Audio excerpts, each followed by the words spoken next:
So today we're going to talk about how to move past very basic like jQuery style JavaScript. I'm going to go through some examples of how you can use it for a quick prototype, like if you want to get something up and running in front of a client really quickly. Ways to add incremental functionality to your already existing pages. We're going to talk about objects, and we're going to talk about creating objects in ways that are testable, even though we won't really go into testing because we don't have time for that. So there's a lot of iterations of JavaScript out there right now. With Node, JavaScript is running like everywhere. Today we're just talking about the browser. And we're talking about complementing and adding functionality to your PHP. I mean, realistically, it could be any backend language, but this is a PHP conference, so I'll be talking about a PHP backend. But this is a talk for PHP developers, learning how to add functionality on the front end. And there's a lot of great tools in the browser, which probably you already know about. And so we're not going into like I said, server-side or single-page apps. This is about things that are functioning with your PHP. So I just want to do a quick poll of the audience. Who here hates JavaScript? Okay, a few hands. You know, that's getting less. The first time I gave this talk 2 years ago, like most of the room raised their hands. So I think people are slowly getting accustomed to having to deal with JavaScript. But the reason I got this talk together is that I know a lot of PHP or Java developers that just hate it so much, and they cringe when they have to write it. But if you want your application to run with a nice responsive interface, JavaScript you're going to need to use it at some point. Or somebody on your team is going to have to use it, and having an understanding of what they're doing is going to help you. So I'm just going to give a brief, really fast history, a very incomplete history of JavaScript. Early on, in the early days of the web, we had static web pages, and we just wanted to add some dynamic features to them. So JavaScript was a way to do that. But a long time ago, there were no real good standards. So writing JavaScript was really, really hard because you had to write for different browsers, and they did not agree at all. So I think that's why a lot of plugins came out, like Flash and ActiveX. Of course, ActiveX was only an Internet Explorer technology, and Flash, I cringe at Flash, and it's not nearly as popular as it used to be. Then there were all these big libraries like Dojo and UE from the Yahoo and others, where they just like packed everything you could into a package, and they were these huge packages, but they were useful because all of a sudden someone else was doing the hard work of figuring out how to get it to work in lots of different browsers. And I think because of all this frustration with JavaScript, this is my idea of why jQuery became so popular, because all of a sudden they gave you this selector syntax, which made it so easy to manipulate the DOM. And you could just get access and change things in your page very easily. You could bind to events, and click handlers, that type of thing. They even had their own like UI, jQuery UI. So I mean, they still have it. And so this really took us a huge step forward JavaScript-wise. And I'm not going to diss on jQuery because I think it's a very useful tool. But today we're going to talk about ways you can still use jQuery with the examples I have, but ways to use it in a more structured format. The other big advancement that happened, not sure if it was before or after jQuery, but was AJAX, where people started having asynchronous requests to get data to their page. So this brought browser development up a huge level and enabled things like single-page apps and all the other frameworks to happen. So what do we need to do to move beyond jQuery and make things a little bit more modern? Now that when I talked about the browsers not agreeing, luckily the group, the ECMA group, I don't remember what that stands for, but they came up with ECMAScript, which is essentially a standard. And it took a while to get all the browsers to get on board. But once they did, all of a sudden you kind of have this core set of JavaScript that you can run across any browsers. So now you can go to the Microsoft Developer Network or the Mozilla Developer Network or Chrome, and they have documentation about what their browser supports. And it's, for the most part, going to be shared between the browsers. And this is a huge step forward. And I think it was last year, it may have been a little longer, the version 6 of ECMA came out. So they added a lot of new functionality. So this really helps us as developers. So now you can write what some people refer to as vanilla JavaScript, which means just JavaScript that lives in the browser. You don't have to load anything like jQuery. But jQuery is still a little bit easier. You can see by this example, the get element by ID, or just the selector syntax. The selector syntax is a little bit more concise, but you don't need jQuery if you don't want to use it. I assume most people are probably familiar with the web console. If you're doing any any JavaScript development, this is the console and the debugger are hugely important. This is one nice thing about the fact that JavaScript is running in the browser is that you get a built-in debugger, and you can just start debugging without setting up Xdebug and your IDE and all that. So you just debug directly in the browser. So, and before I get started with the code, feel free to stop me at any time for questions. I'll leave time for questions at the end. And you can also see me, after the talk or in the hallways or whatever. So I'm going to start with kind of the basic idea of, a model view controller app that we're writing in PHP. Your browser submits a form. PHP saves the data somehow, probably, retrieves data from a database and sends a response to a client.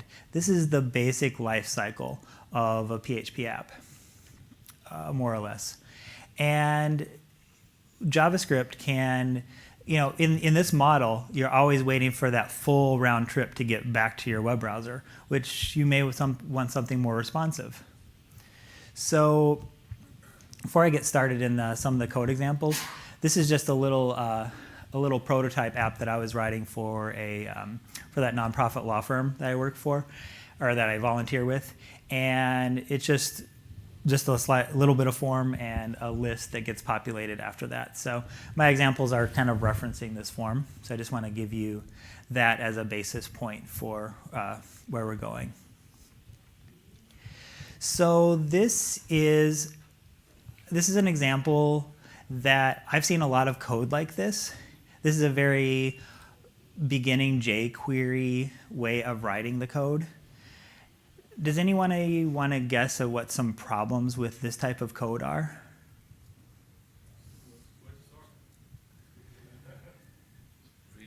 What's that? Yes, readability is one. It's very hard to understand what this is doing.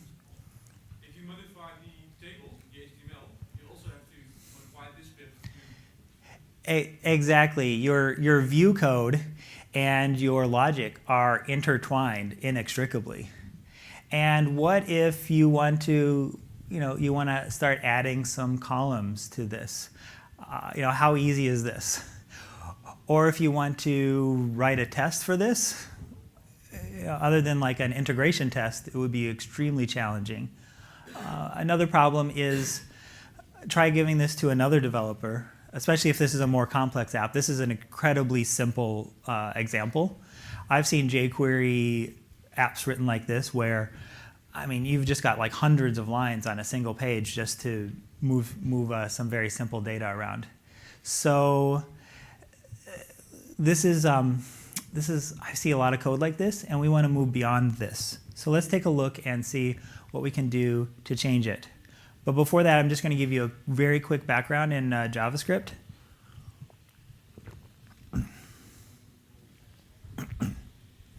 So there's a couple of tips and tricks that you need to know about writing in JavaScript, some things that will maybe either be useful or will trip you up. One thing that kind of throws me off, or when I first started writing JavaScript, was the way they do the scope. If you, in the first example, var makes the scope local to your script, however, or local to like your class. However, if you leave that out, it's going to be a global variable. So by default, a variable in JavaScript is global, which global variables are not something that's really a good practice these days. And with that ECMAScript 6, they actually introduced a new scope, which is instead of var, you can use let. And let just puts you in the block scope that you're in. So if it's at the class level, it's going to apply to the class, but you can actually put it in a for loop, and the variable will get created inside that for loop. Obviously, when you're writing JavaScript, console.log is going to be your friend. The debugger is too, but console.log is going to be a great way to just see stuff spit out right at the bottom of the browser. The other thing that you'll need to know, and I'll explain this in a little bit more detail in just a minute, but the class inheritance for JavaScript is very different because it's prototype based. It's not class based the way you would normally think about it. So I'll get into that a little bit, but this is just something you need to know, because if you're starting to write anything a little bit advanced and you start with inheritance, you're going to run into some weird stuff that's not working the way you would expect. So just to give you a quick example of how the scope works, I just created this quick silly little script where you've got this variable called counter. And for some reason, we're just passing into these functions. I'm just showing you the difference between local and global. So in the first one, local, you actually are going to have two variables called counter, because your counter variable gets recreated in that function. However, in the second one, that's actually it's going to be a global context.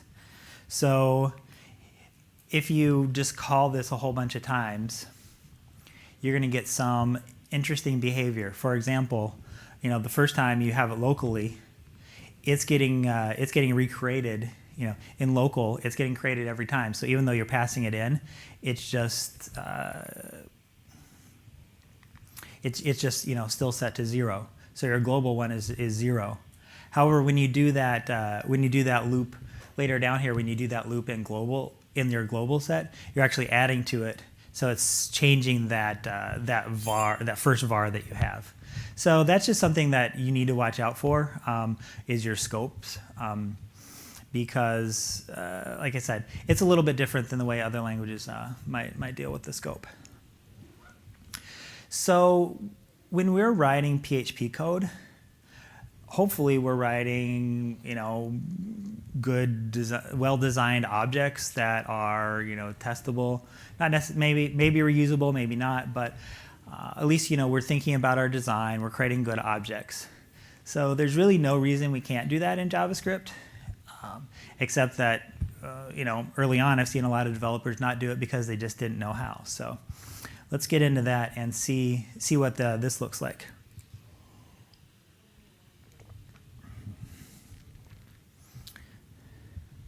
So this is a basic class in JavaScript.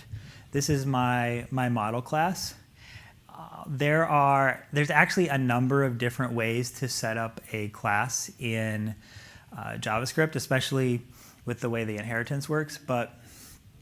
And another thing that you need to watch out for in JavaScript is that a function is a class. So this is a function, but a function is an object. They don't really have the definition of classes per se in JavaScript. They're just objects. But this is how you would define a class in the way you're thinking about it for like if you were writing it in PHP. So, and something that's a little strange here is that this function is essentially your class constructor.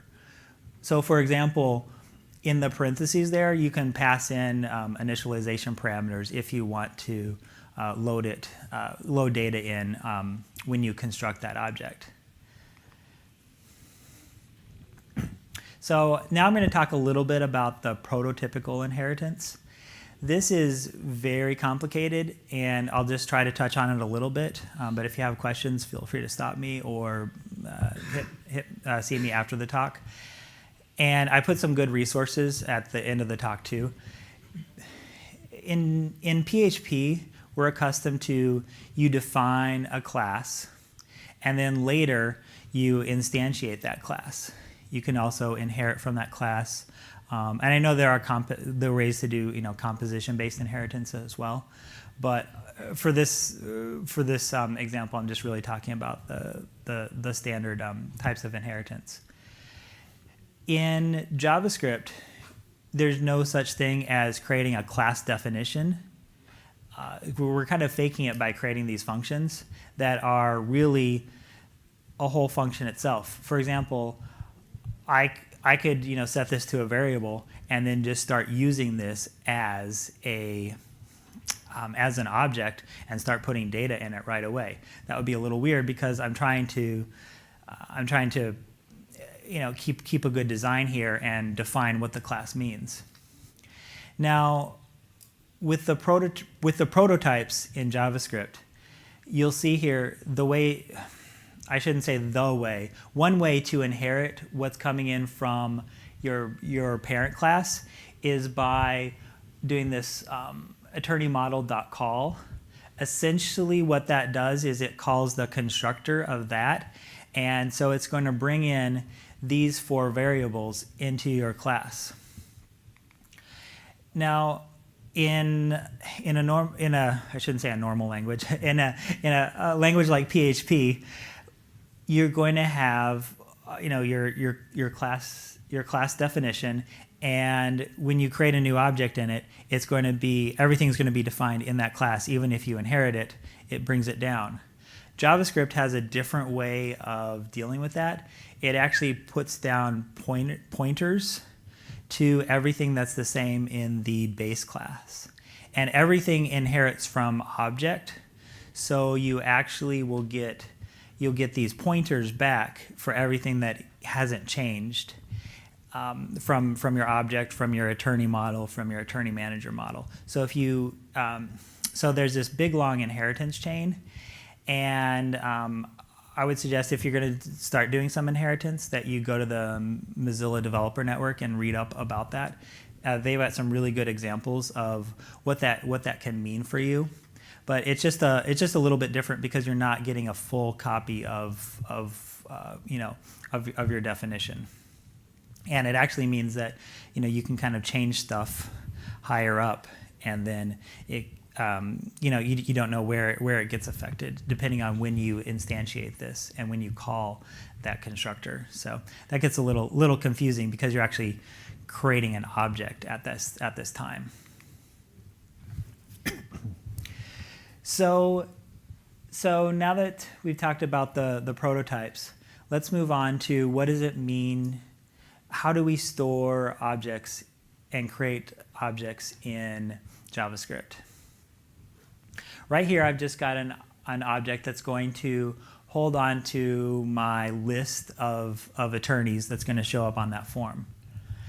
And a little trick that I have at the top here, I set this var self equals this. The reason I do that is because this will change context depending on where you're at. Is everybody here or I should say, is anyone not familiar with the concept of callback functions?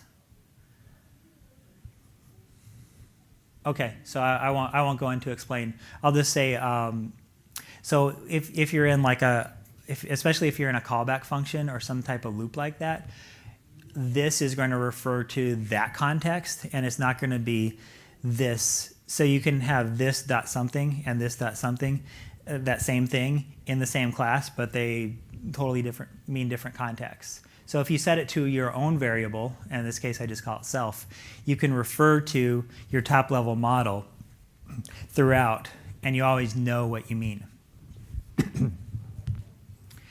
So this is really basic, but it's starting to look a little bit more like what you would do in possibly do in PHP.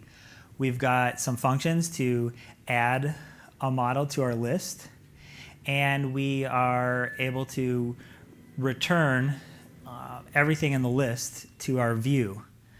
We're still not as far along as we want to be, because you can see here we still have our HTML code coupled into our logic, which is not ideal. The nice thing that with this is, though, this is just kind of a data model. It's not it's not dealing with the logic of how we get the objects in there or when we display them. So here's an object to deal with our view, and you can see here all of a sudden our JavaScript is starting to look very readable. This is, I think you can kind of understand exactly what's going to happen in all of these functions. Unlike where we started at before with the jQuery, where it was just, if you got to this level of logic, you would end up with like 100 lines of code that was very unreadable. So just to expand that a little bit, here's what we're doing with our add model to list. We're just taking the elements out of there, and I kind of mixed up plain vanilla JavaScript and jQuery just to show you that you can use either one. And in this context, this is a great way to use jQuery because it can be a lot easier to get instead of saying document.getElementById.value, it's just you can use your selectors. You can get to stuff a lot quicker. So this is one place where I really like using jQuery, but it's up to you. You don't have to use it if you don't want to, or you can't for some reason. So the last thing that I'm doing here, after I set up my I get my model, I add it to my list, and then we refresh. We tell the view, okay, repopulate yourself. And that's the second function here. So we've got this code that is just set up to interact with our view. And it's very clean and readable. We're just getting the attorney table, and we are taking the table rows and putting them in there. Now, like I said, of course, we've still got HTML in our model code, which is not ideal, but we'll deal with that in just a minute. And our init function is just setting up an event listener on our button. And this is, like I said, this is another example of a non-jQuery way to do it. So any questions so far? Are you all still with me? Okay.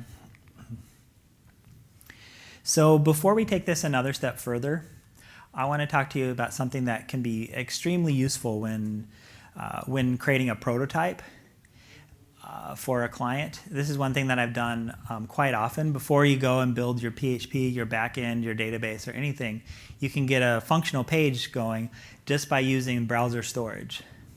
Who here is familiar with how the browser storage works? Okay, so I'll go through it pretty quickly. You've got the local storage and you've got the session storage, and the session storage is tied to the browser tab, whereas local storage will persist and not get wiped out with that.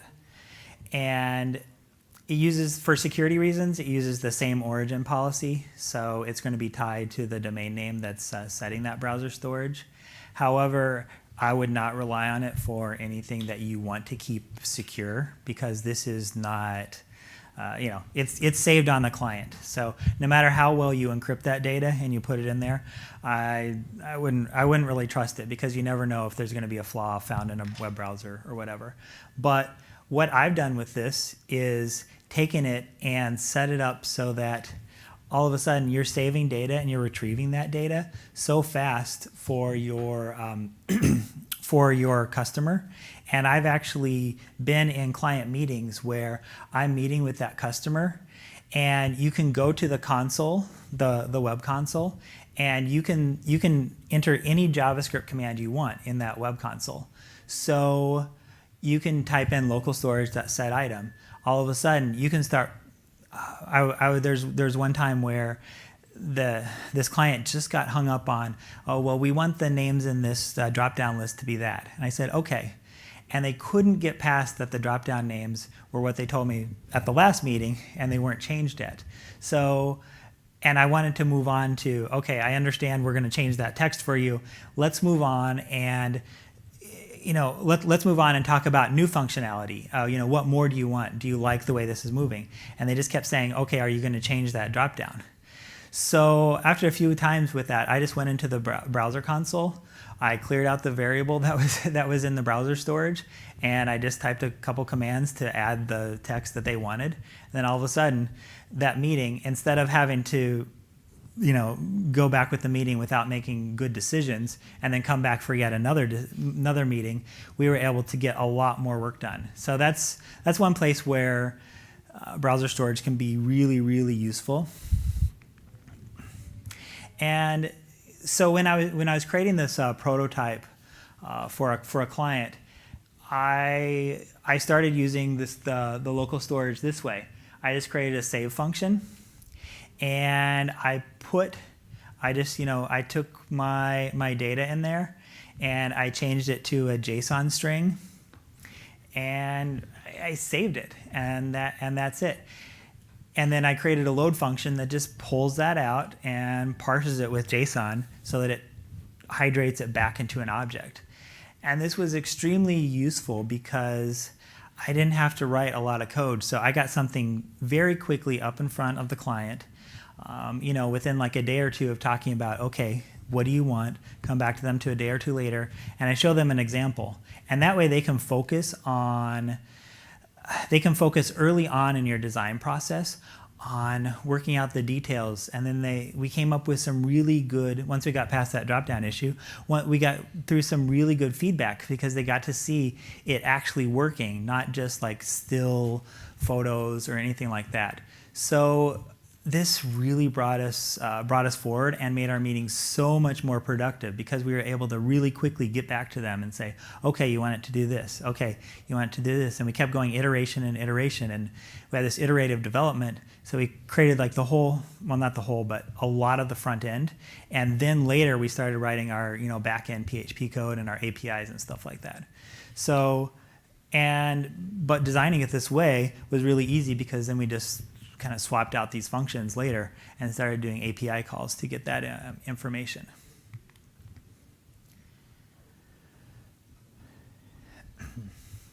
So this is, this is basically the same as before.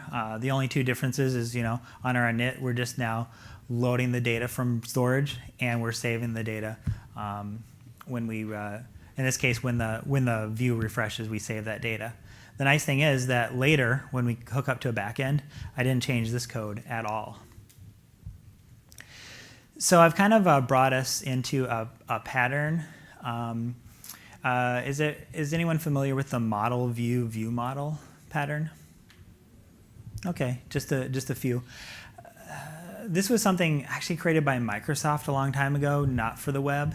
I won't even get into the history of that, but it's very similar to the model view controller, but it's really meant for when you're working on the client side code.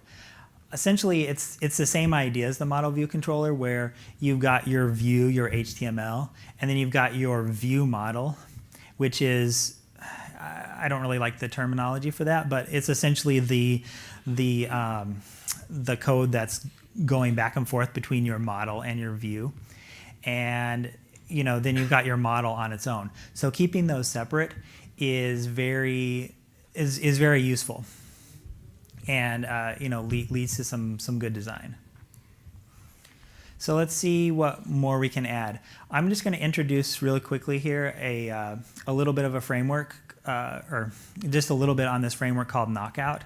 The reason that I'm using this framework for these examples is that it's extremely easy to just drop in and start using little bits of it, unlike a huge thing like Angular, where you have to just kind of go all in and learn all of it. This one is very easy to learn and get started with. And what I'm going to be using it for here is binding our data to our model. And that's going to allow us to get rid of that keeping the HTML in our model. So you can see here, and Knockout is just one of many frameworks that do this. So there's a lot of other options out there if you know about another one or want to choose one. So right here you can see all we have to do is add in some data bind commands. It just is an extension on the HTML. So we're binding the data and we're binding the click event to our button. This makes it really easy to start doing stuff quickly because, like I said, you're not changing a lot about your HTML page, like a lot of other JavaScript frameworks that kind of make you rethink the way you're developing or use a new templating language or something like that. This just lets you get into your HTML. You can take, a lot of times I've taken HTML from like our designer. It doesn't know any coding at all. And then you can just take that and then start popping in your data bind tags. And then you just tell them, okay, if you make changes, don't touch the data bind tags. Yes?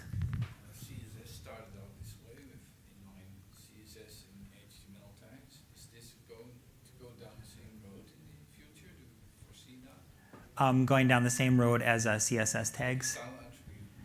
I'm not quite sure. I don't think that this framework is quite popular enough to to have the same following as CSS and getting to be a real standard. And it seems like a lot of the JavaScript frameworks they're doing a lot of very similar things, yet they all do it a little differently, unfortunately.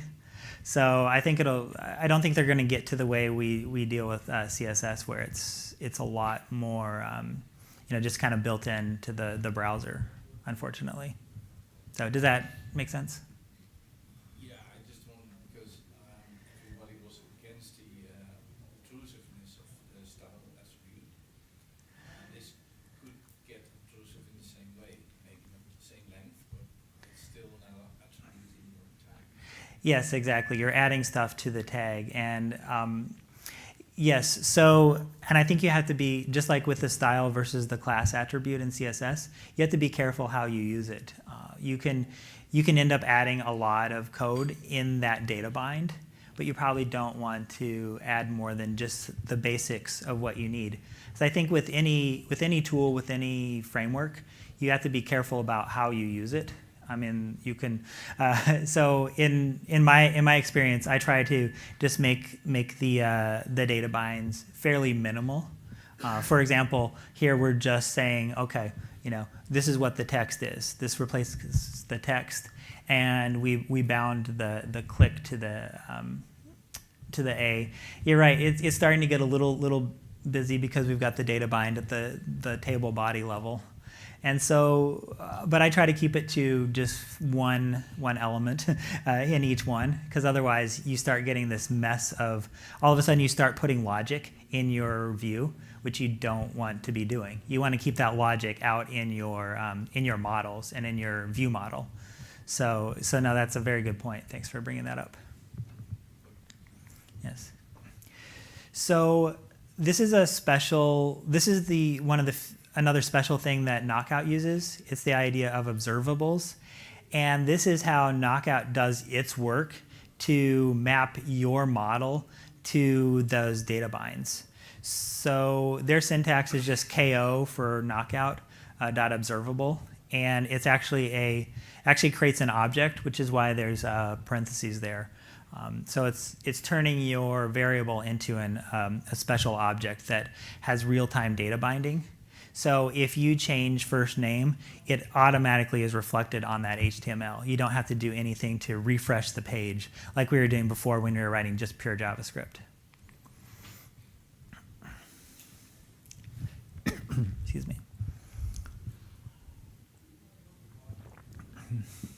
So, and to pull the data out, it's when we're saving it, it's very straightforward. But again, since these are objects, we're actually pulling it out. Knockout has you pull it out as a function, so that then it returns. It actually will return the data for you, so that you can save it into your list. And initializing it is very easy. It's a little bit different than just initializing a variable, because again, we're passing it in to the function and setting that. And initializing it the same way, just with the blank strings.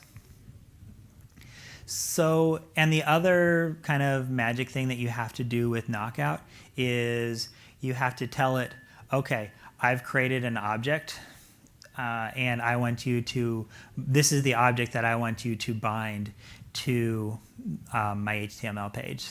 So essentially all those observable variables that we created are in our form model, and we apply that, and then all of a sudden every time that our logic changes what's in that form model object, it's automatically getting updated. You could write that yourself in JavaScript if you wanted, but it would be a lot of work. So this is where I think it's a good example of a time to take advantage of a framework like Knockout. Now that we've created this prototype and our client is happy with it, like I said, you can move it into your PHP. Since you're all familiar with, or most of you are familiar with, excuse me, familiar with callbacks, I'll just briefly say, this is asynchronous, which means that it's going to, send out the data, and then once it gets sent back, it's not going to block and wait for it. It's just going to, come back and populate your page, especially with the observable variables.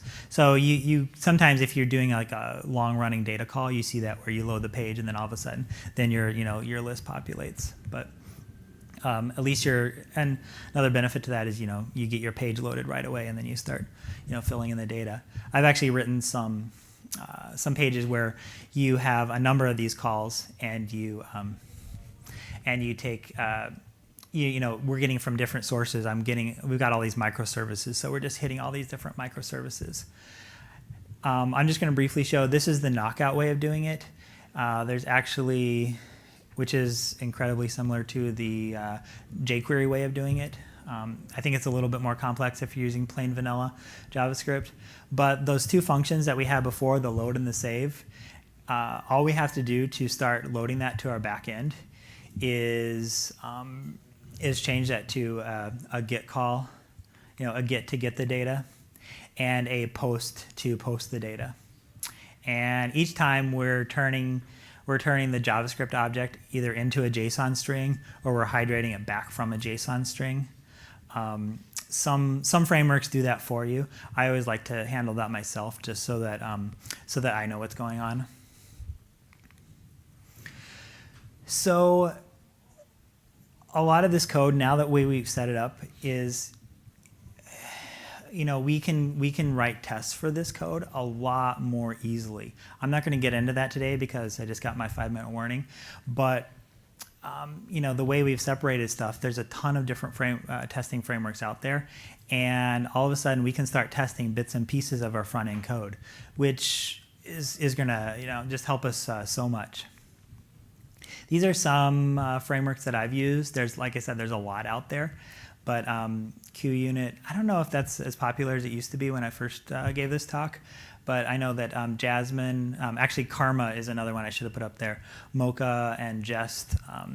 Jest is another one we were playing around with 2 days ago, and it was really useful because if you use it with PHP Storm, it actually has a lot of context prompts. So it was really easy to get started with. Before I open it up for questions, I'm just going to real quick touch on Vue and React, because I get questions about that a lot. These are two other frameworks, and I just took the examples off of their getting started pages. They're a little bit different. You can see all of a sudden you're getting into like a templating language, and you're pushing data out there through these specialized classes.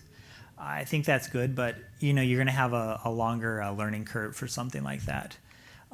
React is very similar in the idea. this is actually, you're setting up your IDs and you're getting that and you're pushing data into it.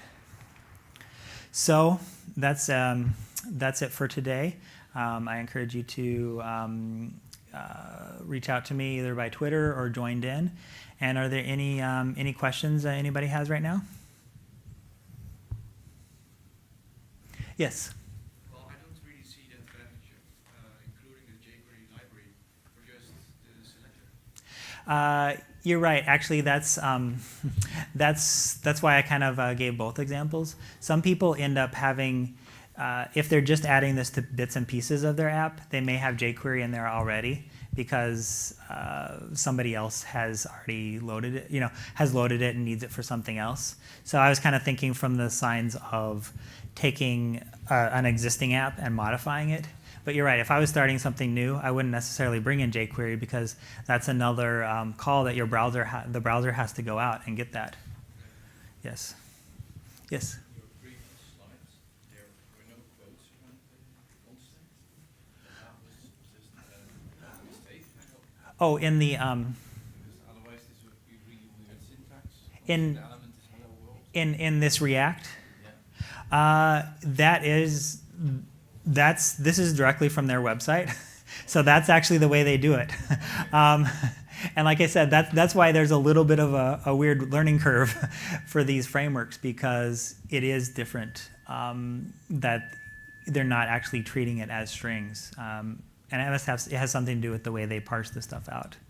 But, and these are very popular frameworks. So I just wanted to kind of give a quick example of that. So. It creates a JavaScript. Yeah, okay. Okay, so yes, just so we get that on the recording, that's a compiled string. It's not something that runs directly. That code isn't running directly in the browser. So the React framework is taking care of that. Elements than the HTML elements. You can make your keyboard elements something that's just HTML. It's called JSX. Yes, that's right. JSX is their name for their template. So thank you. Okay. Any other questions? Okay. Well, thanks for coming out, and feel free to find me later if you have questions about this or testing or anything else. So, all right, thanks.